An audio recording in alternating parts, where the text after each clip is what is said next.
여러분 베스트셀러라고 하는 단어를 들어보셨을 것입니다. 많이 팔린 책을 베스트셀러라 그렇게 표현을 하는데 베스트셀러의 기준이 어떻게 되나? 객관적인 기준은 없습니다. 뭐 법으로 정해진 기준이 있는 건 아니에요. 몇 권 이상을 팔아야 베스트셀러라 이렇게 얘기하지는 않습니다. 그러나 한국으로 놓고 기준을 삼는다고 한다면 10년 전에 한국에서 베스트셀러가 되려면은 최소한 50만 권 정도는 팔려야 베스트셀러라 그렇게 불렀다고 얘기를 합니다. 근데 우리가 알다시피 요즘 시대에는 사람들이 책을 잘 읽지 않아요. 더더군다나 인쇄된 책을 잘 사지 않죠. 전자책으로 읽기도 하고 그냥 간단하게 다른 것을 통해서 책을 보기는 해도 책을 이렇게 한 권으로 인쇄된 책을 잘 사서 보지 않기 때문에 요즘은 베스트셀러가 되려면요 10,000권만 팔아도 베스트셀러라고 얘기를 한다 그럽니다. 심지어는 5,000권 정도만 팔려도 베스트셀러 반열에 올랐다 이렇게 얘기를 한다 그래요. 보통 출판사들이요 저자들이 책을 지어가지고 책을 초판 인쇄할 때 한 번 인쇄할 때 몇 권을 인쇄하냐면은 1,000권 정도를 인쇄한답니다. 그래서 한 300~400권 정도를 이 서점에다 우선 풀어본대요. 그 반응을 보는 거죠. 잘 팔리면 또 재판을 찍고 이렇게 늘려가겠지만 대부분의 책들은요 초판 1,000권을 찍어가지고 300~400권을 서점에다 풀어도 팔리지가 않아가지고 대부분 반송된답니다. 그러니까 우리가 얘기하는 5,000권, 10,000권만 팔려도 대단한 것이라고 하는 것을 우리가 알 수 있다고 하는 얘기입니다. 여러분 한국에서 최고의 베스트셀러가 되었던 책이 뭔지 혹시 아십니까? 저도 설교를 준비하기 전에는 몰랐어. 한국에서 제일 많이 팔린 책이 뭘까? 네? 한국에서 제일 많이 팔린 책을 얘기하는 거예요. 한국에서 제일 많이 팔린 책은 여러분이 혹시 제목을 아실지 모르겠는데 무궁화꽃이 피었습니다 라는 책이랍니다. 600만 권 정도가 팔렸다 그래요. 대단한 거죠? 대단한 거예요. 한국에서 600만 권이 팔렸다는 얘기는 엄청난 겁니다. 두 번째로 베스트셀러는 누구였을 것 같아요? 한강 작가예요. 근데 요즘에 이제 뭐 노벨 문학상을 타고 나서 책이 팔리긴 했는데 단행본으로 200만 권이 팔린 게 아니고 한강 작가의 저서들 팔린 총 숫자가 한 200만 권이 넘는다 그럽니다. 그래도 하여튼 대단한 거죠. 여러분 세계에서 그러면 가장 많이 팔린 책 3권을 소개하라고 하면 세 번째는 뭘 것 같아요? 3등한 세계 베스트셀러 반지의 제왕이라고 하는 책이랍니다. 여러분 영화로 봤을지 모르겠는데 반지의 제왕이라고 하는 책이 1억 권 정도 팔렸다 그래요. 1억 권 전 세계적으로. 두 번째 많이 팔린 책이 뭘 것 같아요? 의외의 책입니다. 모택동의 어록이라고 하는 책이 9억 권이 팔렸다 그래요.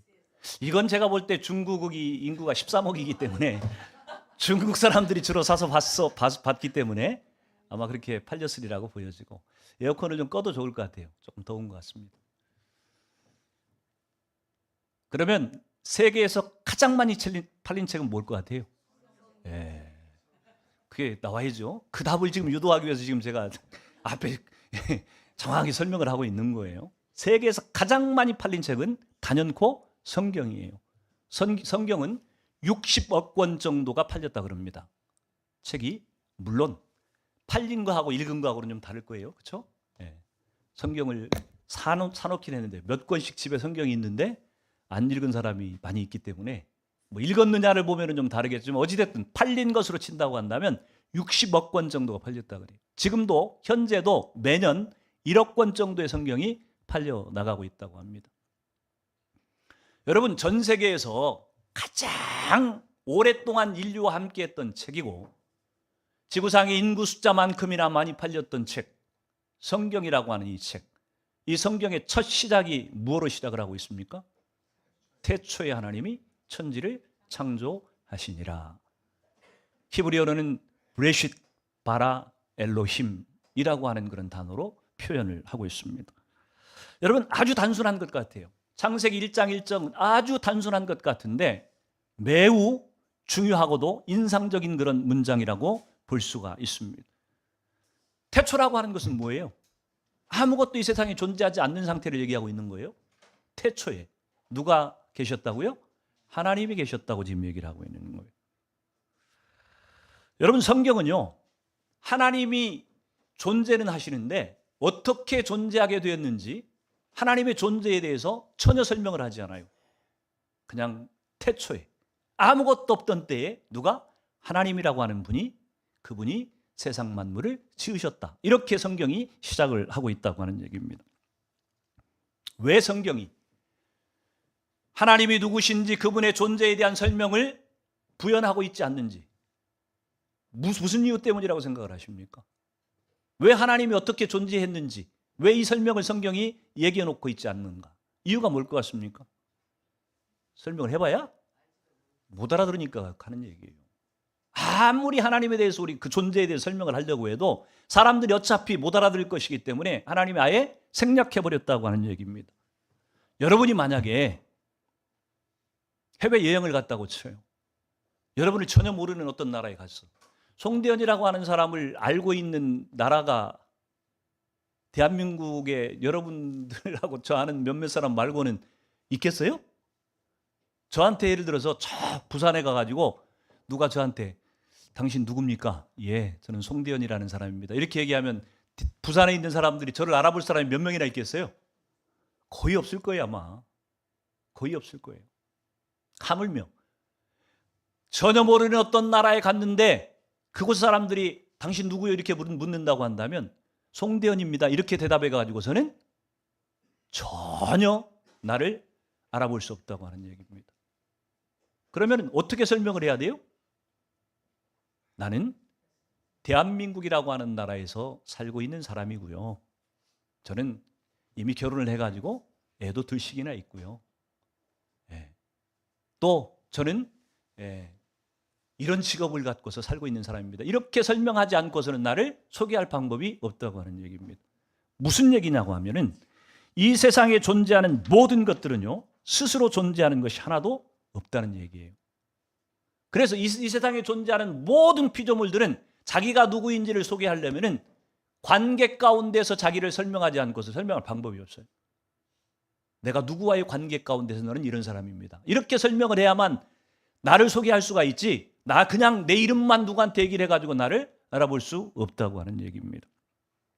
특별히 하나님과의 관계 가운데서 나를 설명하지 않으면, 다시 말해서 하나님을 빼고 만약 나의 존재, 인간인 나의 존재를 설명하려고 하면 우리는 미궁 속에 빠져버려요.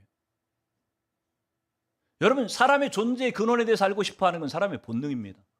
모든 사람들이 내가 어디로부터 왔는지, 내가 누구인지에 대해서 알고 싶어요. 그렇죠? 여러분도 알고 싶죠? 네. 모르고 싶어요? 고아나 고아원에 자란 사람들, 입양된 이런 사람들 보면은요, 나이가 들어가지고서 엄마가 되고 아빠가 되어도 계속해서 궁금해하는 게 뭐예요? 내가 어디서 태어났나? 내 엄마 아빠가 누군가? 자기 근원에 대해서 알고 싶어하는 것이 인간의 본능이에요. 마찬가지로 모든 인간들에게 나의 존재의 근원, 내가 어디로부터 존재했는가에 대해서 알고 싶어하는 이 욕구는 모든 인간에게 공통적으로 존재한다고 하는 얘기입니다. 근데 하나님은 어느 누구에게도 자신의 존재의 근원을 의존하지 않는다고 하는 얘기입니다. 스스로 존재하시는 분이기 때문에. 떡이나무 그늘 아래서 모세가 하나님을 향해서 묻습니다. 하나님 누구십니까? 하나님 뭐라고 대답해요? 나는 스스로 있는 자니라. I am who I am. 나는 스스로 존재하는, 나는 누구와의 관계 가운데서, 어떤 피조물과의 관계 가운데서 나를 설명할 수 있지 않고 나는 스스로 존재하는 그런 하나님이다. 이렇게 설명을 하고 있다고 하는 얘기입니다. 그래서요, 우리는 하나님의 존재를 누군가에게 전하려고 할 때 하나님의 존재를 과학적으로 아니면 어떤 증거를 가지고 하나님을 소개해 줄 수 있는 방법이 있다 없다? 없어요. 불가능한 얘기입니다. 답답하지만 불가능한 얘기예요. 하나님의 존재는요, 우리가 증명해서 그분을 믿을 수 있는 것이 아니고 믿음으로 받아들여야만 그분이 계시다고 하는 것을 그냥 믿음으로 인정하고 받아들일 때만 하나님이 계시다고 하는 것을 우리가 믿을 수 있다고 하는 얘기예요. 그래서 여러분, 하나님을 믿게 되었다고 하는 것은 우리에게 얼마나 놀랍고 영광스러운 축복인지 몰라요. 어쩌다가 여러분이 하나님 믿어졌냔 말이에요. 누군가에게 여러분에게 누군가가 하나님을 전할 때 하나님 믿으세요 이렇게 얘기했을 때 그분이 누군데? 왜 믿어야 돼? 그분이 진짜 하나님이야? 그분만이 참신이야? 여러분 아무리 누군가 얘기를 해도 이게 안 믿어질 때가 분명히 있었어요. 그렇죠? 근데 어느 순간에 그 하나님이 믿어지기 시작했다고 하는 것입니다. 그것이 받아들이기 시작한 것이 하나님 우리에게 주시는 최고의 선물이고 기적과 같은 일이라고 하는 것을 우리는 깨달아야만 됩니다.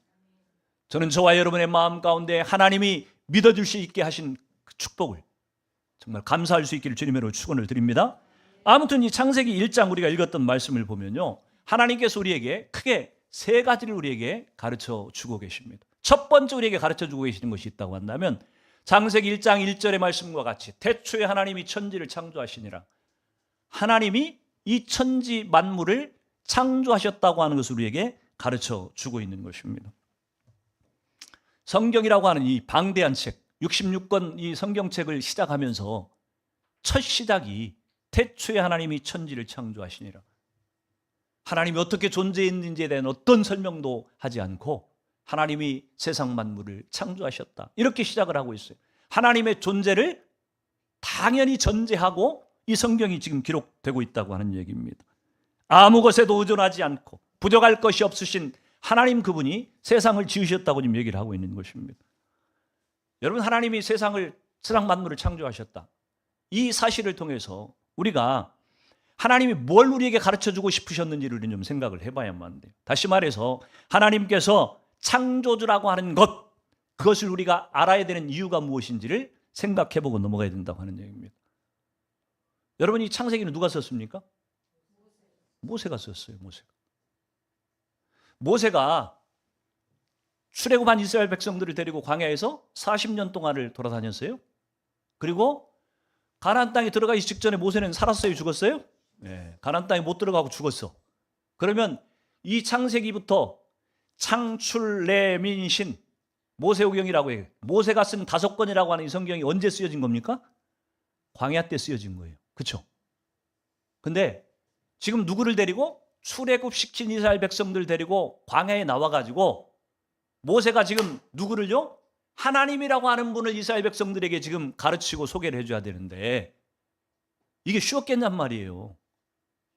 400년이 넘는 동안 이스라엘 백성들이 아브라함의 후손들이 70명이 고센 땅에 정착을 해가지고 430년의 시간을 지내면서 하나님에 대해서 거의 잊어버렸어요. 그냥 자기들의 조상이었던 아브라함이 믿었던 하나님 이 정도로 생각을 했지 그분이 지금 그들 가운데서 실제하시고 역사하시고 그들을 이끄시는 분이라고 하는 생각이 없어졌을 때예요. 근데 그런 백성들을 데리고 광야에 나와가지고 모세가 이 창세기를 기록하면서 의도했던 것이 뭐냐면은 하나님 이분이 어떤 분인지를 가르치고 싶어가지고 이 창세기를 모세오경을 썼는데 특별히 첫 번째 책인 이 창세기를 쓰면서 이 모세가 의도했던 것, 하나님이 모세를 통해서 기록하게 하신 의도가 있다고 한다면 그것은 하나님이 천지 만물을 지으신 분이라고 하는 것을 백성들에게 지금 가르쳐 주기 위한 것이었어요. 당시의 이스라엘 백성들만 하나님을 믿기가 어려웠던 건 아니에요. 오늘날 우리 시대에도 똑같습니다. 우리에게도 누군가가 하나님을 믿으라고 소개를 해주면 여러분이 전도를 해보면요, 그 하나님에 대해서 선뜻 받아들이겠다고 하는 사람들이 몇이나 되던가요? 거의 없어요.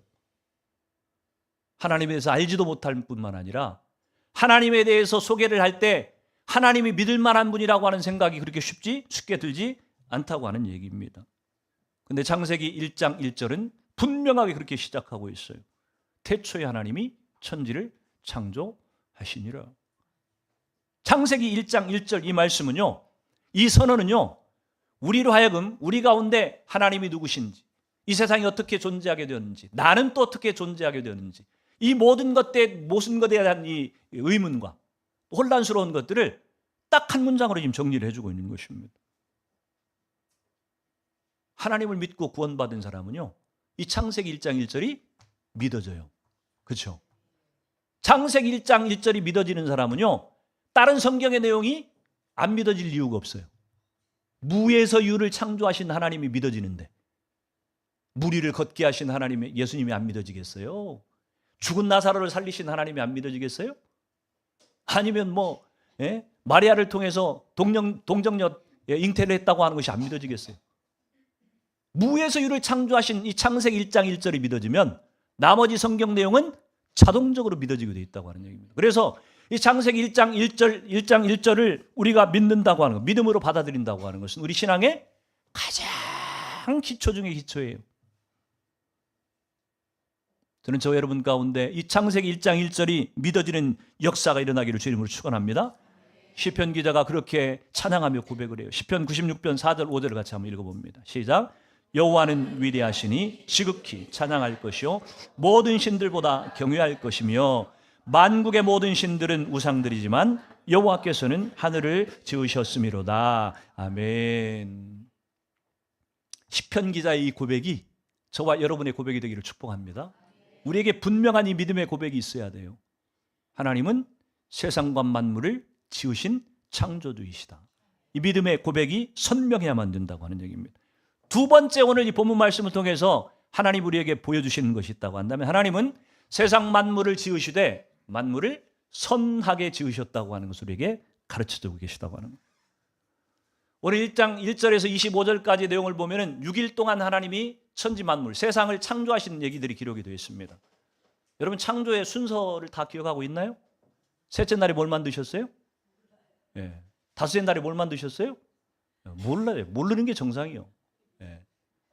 알려면 어떻게 해야 돼요? 외워야 돼요. 외워야 돼요. 외우려면은 외우는 방법을 찾아야 돼요. 여러분 나름대로 방법을 찾아야 되는데, 저는 창세기 순서를 그냥 한 문장으로 외워버렸어요. 밤하늘 삼바사시오공육축. 이게 창세기 순서예요. 뭔 소린가? 밤하늘 삼바사시오공육축. 밤, 하늘, 삼은 왜요? 세 번째니까 순서 기억하려고. 세 번째 뭘 지었다고요? 삼바, 바다. 사, 밤하늘 삼바사시, 시간을 지었다는 얘기예요. 네 번째는 오공, 공중에 새를 지었다는 얘기예요. 육축, 가축을 지었다는 얘기예요. 6일째. 하여튼 저는 이렇게 외웠어요. 근데 이렇게 잘 나누어지는 분들은 내용을 잘 이해하시면 좀 외워지는 게 쉽습니다. 첫째 날 뭘 만드셨어요? 빛이 있으라고 말씀하셨어요. 빛이 있으니까 상대적으로 어둠이 생기는 거예요. 빛과 어둠이, 낮과 밤이라고 하는 것을 하나님이 창조하시는 것으로 기록이 됩니다. 첫째 날이에요. 둘째 날 뭘 지으셨어요? 궁창을 지으셨어요. 궁창은 하늘이에요. 하늘을 궁창이라고 표현을 합니다. 그래서 궁창 위의 물과 궁창 아래의 물로 만드셨다. 그래서 궁창 위에 있는 물이 어떻게 됐다고요? 노아의 홍수 때 아마도 다 쏟아져 내렸을 것이다. 그렇게 이제 창조과학자들이 그렇게 설명을 합니다. 아무튼 간에 둘째 날에 하늘을 만드셨어요. 셋째 날에 뭘 만드셨어요? 바다와 육지를 만드셨어요. 천하의 물이 한 곳으로 모이라 그래서 바다를 만들고, 그 다음에 묻이 드러나라 그래서 육지를 만드셨어요. 그리고 육지 위에다가 뭘 만드셨어요? 식물을 만드셨다 그랬어요. 각종 씨 맺는 과일과 채소와 하여튼 식물을 만드셨어요. 자, 첫째 날부터 셋째 날까지 만드신 것은요, 이 세상에 생물들이 살아갈 수 있는 터전을 만들어 놓은 거예요. 기초를 만들어 놓은 거예요. 컴퓨터를 신다고 한다면 하드웨어를 만드신 거예요. 첫째 날, 이 셋째 날까지 하신 일입니다. 그래서 창조는 6일 동안 이루어졌는데, 첫 번째 세트는 틀을 만드신 거예요. 틀을. 살 수 있는 환경을 만드신 거예요. 빛과 어둠을 만드시고, 낮과 밤을 만드시고, 하늘을 만드시고, 바다와 육지를 만드시고, 육지 위에 식물까지가 우리가 누려야 될 것들이에요. 생물들이 누려야 될 것. 그래서 우리가 식물을 먹는 거는 절대로 죄송스러워하지 않아도 됩니다. 하나님 본래 그렇게 먹으라고 준 거예요. 고기를 먹는 거는 나중에 노아의 홍수 이후에 죄 때문에 어쩔 수 없이 우리가 먹겠다고 하니까 하나님 허락은 하셨지만, 사실 고기는 처음부터 준 건 아니에요. 하나님이. 그렇다고 해서 저는 채식주의자는 아닙니다. 그런 얘기를 하는 건 아니에요. 그러나 어찌됐든 하나님이 기쁘게 주신 거하고 마지못해 주신 거하고는 차이가 있어요. 그래서 고기를 많이 먹으면 별로 썩 좋지 않습니다. 저 고기는 좋아합니다. 근데 요즘 많이 안 먹어요. 안 먹으려고 노력을 합니다. 셋째 날까지 그렇게 살 수 있는 환경을 만드셨다고 한다면 넷째 날, 다섯째 날, 여섯째 날은 그 환경 위에서 그 만물 위에서 살아갈 움직이는 생명체들을 만드셨어요. 자, 넷째 날 뭘 만드십니까? 해와 달과 별을 만드셔요. 그렇죠?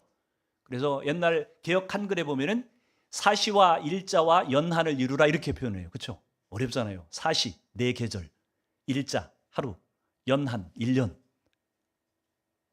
시간이 흘러가기 시작했다고 하는 얘기입니다. 세상은 만들어놨는데 이 세상이 아직 안 돌아가고 있는 거예요. 이걸 돌리기 시작한 것이 넷째 날이에요. 해와 달과 별을 지어가지고 세상이 돌아가기 시작을 했어요. 다섯째 날 뭘 만드십니까? 오공, 공중에 날아다니는 새 종류를 다 만드셨고, 그 다음에 반대로 바다에 살고 있는 모든 물에 사는 모든 생물들을 만드셨어요. 다섯째 날. 여섯째 날에 뭘 만드셨어요? 육축이라 그랬잖아요. 가축과 짐승을 만드셨다 그랬어요. 동물들을 만드신 거예요, 쉽게 얘기하면. 그리고 뭐 마지막은 당연히 뭐예요? 사람을 만드셨고. 그래서 밤하늘 삼바사시오공 육축. 뭐 하여튼 외우세요. 외우든지 이해를 하든지 하여튼 창조 때 하나님이 어떻게 세상을 지으셨는지를 순서를 아는 거하고 모르는 거하고는 굉장히 차이가 납니다. 모르고 성경을 보면 맨날 볼 때마다 헷갈려요. 이날이 이날 같고 저날이 저날 같고. 그럴 땐 빨리 해치우라 그랬어요. 빨리 정리해버리라 그랬어요. 하여튼 간에 하나님이 6일 동안 세상 만물을 창조하시면서 매일 반복해서 하신 말씀이 있죠. 어떤 말씀이에요? 하나님이 보시기에 좋았더라. 여러분, 하나님은 그분의 속성, 그분의 성품의 특징 중에 하나가 뭐냐면 그분은 선 자체예요. 예수님이 하나님 아버지를 설명할 때 하나님 아버지 외에는 선한 분이 없다 이렇게 얘기하잖아요. 하나님 선한 분이에요.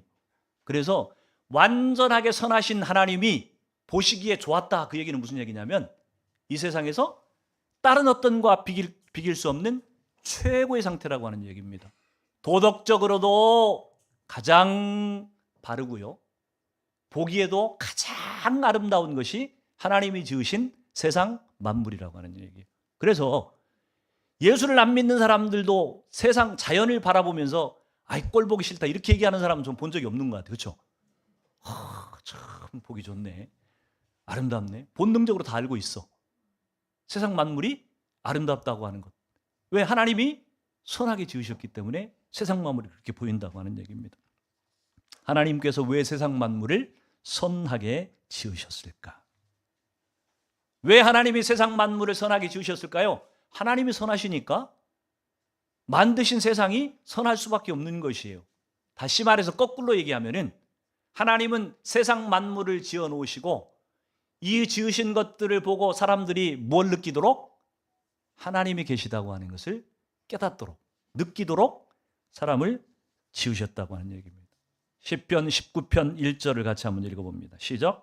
하늘이 하나님의 영광을 선포하고 궁창이 그의 손으로 하신 일을 나타내시는도다. 하늘을 보면서 별을 바라보면서 뭘 생각하는 거예요?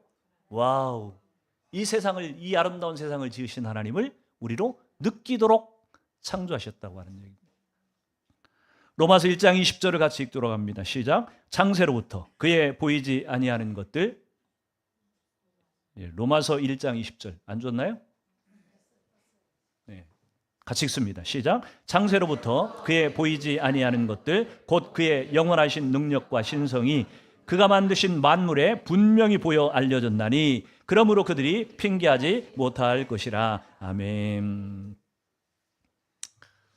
하나님이 자기를 드러내 보이시는 것, 이것을 신학적인 용어로 계시라고 부른다 그랬잖아요. 그렇죠? 하나님은 계시하기를 좋아하시는 분이세요. 자기를 사람들에게 알려주기를 너무 기뻐하시는 분이세요. 꽁꽁 감춰두시는 분이 아니라 어떻게든 사람들이 당신을 잘 알아볼 수 있도록 그렇게 계시하시는 하나님이세요. 근데 계시에는 두 가지 방법이 있어요. 한 가지 방법은 일반 계시라고 하는 것이 있고 또 한 가지 방법은 특별 계시라고 하는 방법이 있습니다. 하나님께서 자연 만물을 지으시고 그 자연 만물을 보면서 하나님을 깨닫도록 설계하신 것이 일반 계시에 해당이 된다고 하는 얘기입니다. 그래서 일반 계시는요, 특정한 사람에게만 주어지는 게 아니에요.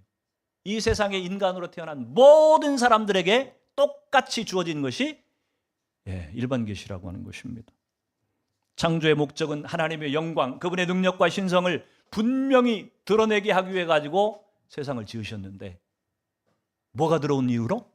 죄가 우리 가운데 들어온 이유로 사람들의 눈이 흐려져 버린 거예요.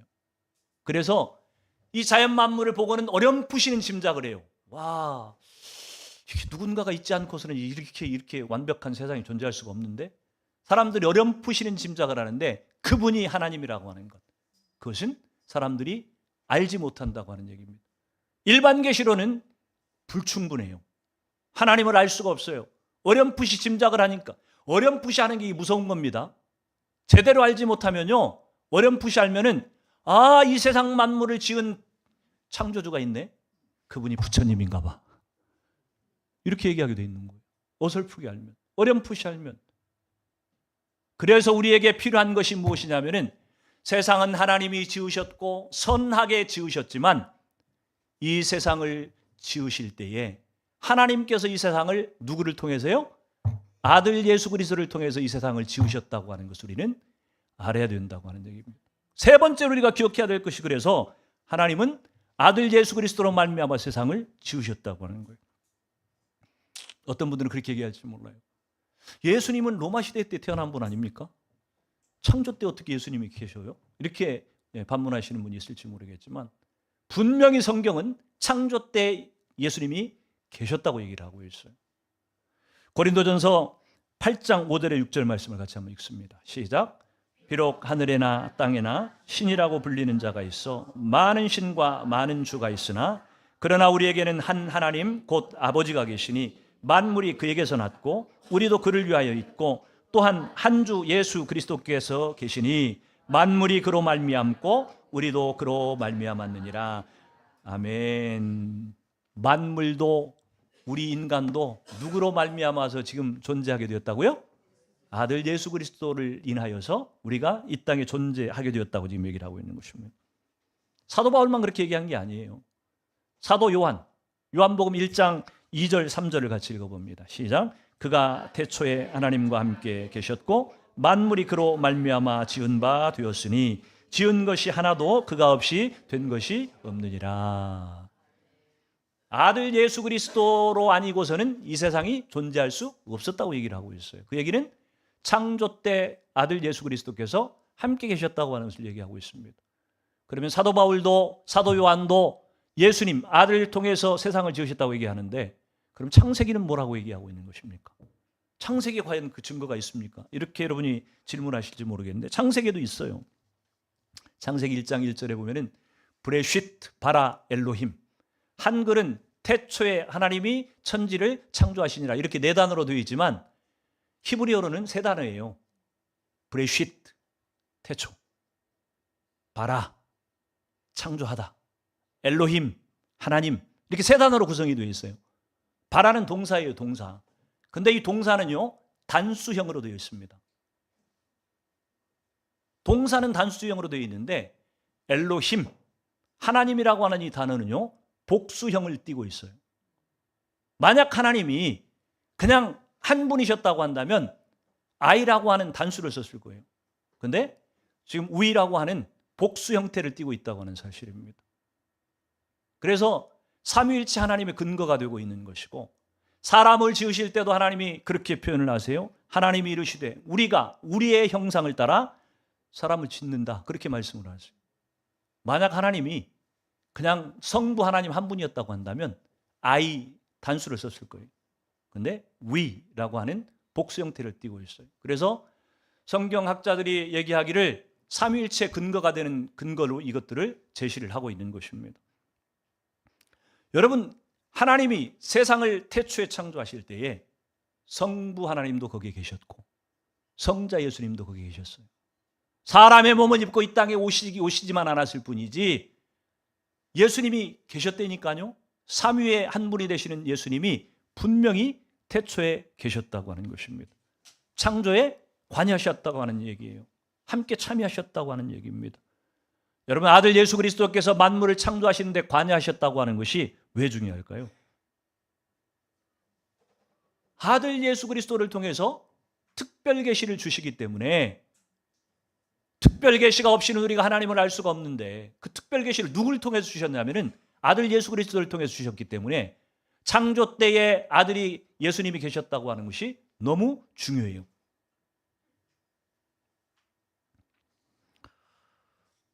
여러분, 일반 계시라고 하는 것은 아까도 얘기한 것처럼 분명히 하나님을 드러내려고 일반 계시를 주셨는데 죄로 인해 가지고 사람들이 어두워져 버렸어요. 그래서 도저히 하나님을 알아볼 수가 없는 거예요. 하나님께 갈 수 있는 길이 막혀버린 것이에요. 그래서 하나님께서 특별 계시를 우리 가운데 주셨는데, 그것이 무엇이냐면은 아들 예수 그리스도, 그분이 십자가에 우리 죄를 위해서 대신 죽으심으로 우리 죄를 용서하시고 우리에게 하나님께로 갈 수 있는, 다시 하나님과 화목할 수 있는 길을 열어주셨다고 하는, 이것이 특별 계시예요. 십자가의 특별 계시라고 하는 것입니다. 그런데 이 일반 계시와 특별 계시가 같이 만나는 곳이 있어요. 어디에서 만납니까? 유일하게 신자들의 마음 가운데서 일반 계시와 특별 계시가 만나고 있다고 하는 얘기입니다. 이 세상에 수많은 사람들이 살아가고 있지만 일반 계시로는 어렴풋하게 하나님을 느끼고는 살아갈지 모르겠지만, 만약 특별 계시인 아들 예수 그리스도를 알지 못하면요, 하나님께로 갈 길이 없어요. 길을 찾을 수가 없어요. 근데 유일하게 누구에게요? 믿는 자들, 신자들, 성도들의 마음 가운데 하나님께서 일반 계시뿐만 아니라 특별 계시를 우리에게 부어주셔서 우리로 하여금 하나님을 알아보도록 하셨고, 예수 그리스도가 나의 구주라고 하는 것을 깨닫게 하셨고, 그분을 믿고 구원 얻도록 도와주셨다고 하는 얘기입니다. 그래서 여러분, 우리가 얼마나 복받은 자들이고 얼마나 영광스러운 존재인지를 우리는 잊지 말아야 돼요. 여러분, 예수 믿는 것이 이게 별 볼 일 없는 게 아니에요. 누구나 공짜로 와가지고 예수 믿으니까 뭐 가치 없는 건가 보다, 여러분 이렇게 생각할지 모르는데, 세상에 널린 게 교회 다니는 사람인 것 같으니까 이게 내가 별 볼 일이 없는 사람인가 보다, 여러분 이렇게 생각할지 모르는데 아니에요. 하나님의 일반 계시와 특별 계시를 동시에 축복으로 부어주신 신자들은요, 이 세상에서 제일 복받은 사람들이고요, 제일 영광스러운 사람들이라고 하는 것을 우리는 잊으면 안 돼요. 자부심이 있어야 돼요, 우리한테. 자부심을 가지고 감사함을 우리 가운데 놓치면 안 된다고 하는 얘기입니다. 결코 평범한 일이 아니라고 하는 것이. 여러분, 이 세상에서 가장 논란이 되고 가장 많이 공격을 받는 그런 진리가 무엇인지 한번 생각을 해보십시오. 창조를 부정하려는 진리예요. 창조를 부정하려고 하는 것. 이것이 가장 많이 공격받는 그런 진리에 해당이 된다고 하는 얘기입니다. 성경의 첫 구절이 틀렸다고 하는 것을 만약 증명할 수 있다고 한다면, 그러면 성경 전체를 부정할 수 있어요. 그렇죠? 근데 성경 첫 구절, 태초에 하나님이 천지를 창조하셨다고 하는 사실이 만약 믿어진다고 한다면 성경 전체를 다 우리가 받아들일 수가 있기 때문에, 마귀가 가장 집요하게, 가장 강력하게 무너뜨리려고 하는 것이 뭐냐면은 이 창조론을 공격하는 것이. 진화론이 무엇 때문에 나와요? 이 창조론을 무너뜨리기 위해서 나온 것 아닙니까? 근데 진화론이라고 하는 것은 이미 세상의 과학자들도 한계가 있다고 하는 것을 알고 있어요. 뭐 때문에? 진화론자들이 얘기하는 것처럼 돌연변이가 생겨가지고 그게 유전이 된다, 이렇게 생각을 했는데, 그래야만 설명이 돼요. 왜냐하면 원숭이가 어떻게 사람이 되지? 서로 종이 다른데. 어떻게 지렁이가 사람이 될 수 있지? 이건 이 과학자들은 스스로 알고 있어요. 종과 종 사이에는 이 생명의 벽을 건너뛸 수가 없어요. 넘어갈 수가 없어요. 서로 섞일 수가 없습니다. 다른 거예요. 지렁이는 지렁이고 사람은 사람인 거예요. 원숭이는 원숭이인 거고 개는 개인 거예요. 두 DNA가 합쳐질 수가 없어요. 이게 과학자들이 자기들이 알고 있는 진실이야. 그러니까 진화론을 아무리 설명을 하려고 해도 이게 맞지 않다고 하는 것을 알아요. 아는데도 내려놓지 못합니다. 왜? 대안이 없으니까. 진화론마저 놓아버리면은 인간의 존재에 대해서 그러면 뭐야? 인간이 어디로 왔어? 그렇다고 창조는 믿기 싫잖아요. 성경은 믿기 싫고. 그렇다고 진화론까지 놓아버리면은 우리 인간의 존재에 대해 설명할 방법이 없으니까 불안하니까 못 놓은 거예요. 어떻게든 이게 뭔가 맞을 수 있을 거다. 이렇게 생각하고 방법들을 찾는데 안 돼요. 여러분, 이 진화론의 공격이 조금 무너지기 시작하니까 그 다음에 이제 존재하는 것들이 등장하는 것들이 뭡니까? 뭐 유신 진화론이라고 하는 것, 유신론적 진화론. 두 가지를 접목시키는 겁니다. 창조론과 진화론을. 진화론 갖고는 이 인간의 존재를 설명할 방법이 없어. 그렇다고 해서 창조론을 또 믿을 수는 없어. 그러니까 어떻게 해요? 하나님이 시작은 창조로 시작을 해놓고 수십억 년 동안 이렇게 진화되었을 것이다. 변화되었을 것이다. 이렇게 이제 해석을 하는 거예요. 그럴싸하지 않아요? 창조론도 받아들이는 것 같고 진화론도 부정하지 않는 것 같고. 그러니까 과학하고 이 기독교를 이렇게 접목하는 것처럼 보여지는데 사실은 말이 안 되는 소리예요. 불가능한 얘기입니다. 어찌됐든 간에 세상이 어떻게 흘러가든지 간에 세상 사람들이 무엇하고 주장하든지 간에 하나님이 이 세상과 만물을 창조하셨다고 하는 이 창세기 1장 1절은 변하지 않는 진리입니다. 변하지 않아요. 진화론자들이 아무리 부정하려고 한다고 해도 변하지 않아요. 여러분, 진화론자들이 왜 창조론을 인정하지 않는 줄 아십니까? 딱 한 가지 이유예요. 증거가 없다는 거예요. 증거가. 보이는 게 없다. 보이는 증거가 없다는 거예요. 과학은 보이지 않으면 증거로 채택되지 않아요. 이게 세상 과학의 한계예요. 근데 여러분, 보이지 않는다고 해서 존재하지 않는 것들이 이 세상에 한두 가지입니까? 제가 우리 기용 형제를 향해서 기용 형제 사랑합니다. 이렇게 얘기를 하면 사랑이 뭔데? 사랑을 어떻게 보여줄 거예요? 사랑을. 안 보이니까 사랑이 없는 거예요? 부부간에 사랑을 해서 결혼을 했는데 사랑이 뭔데?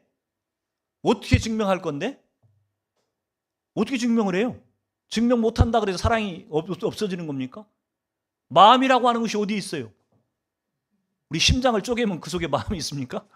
아니면 뭐 뇌를 쪼개면 마음이 거기에 있어요?